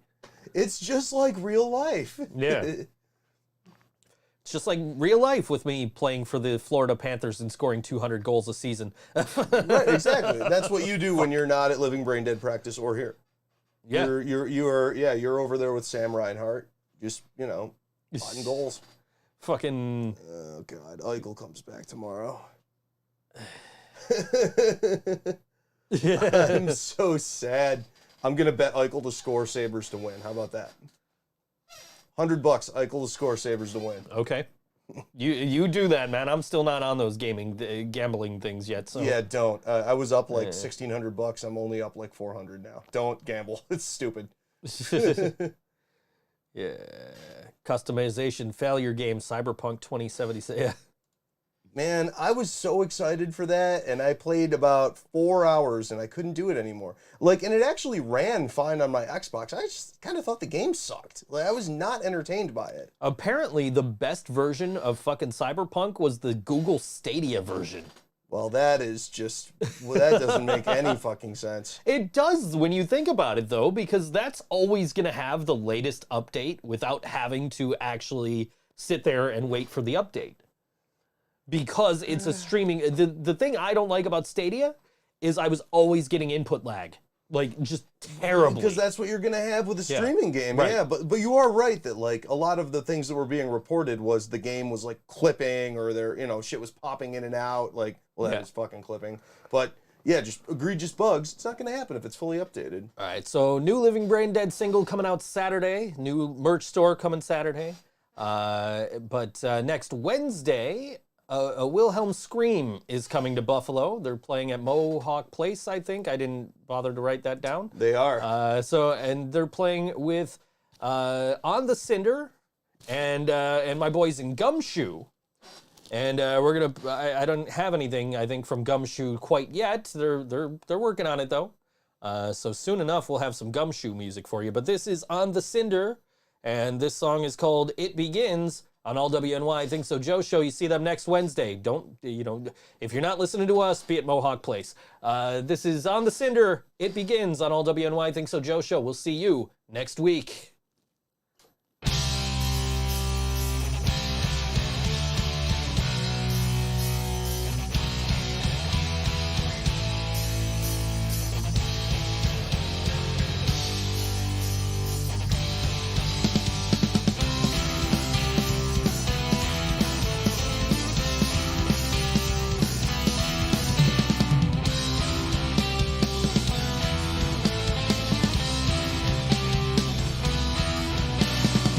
From the very first bites that in my teeth was in the back just below my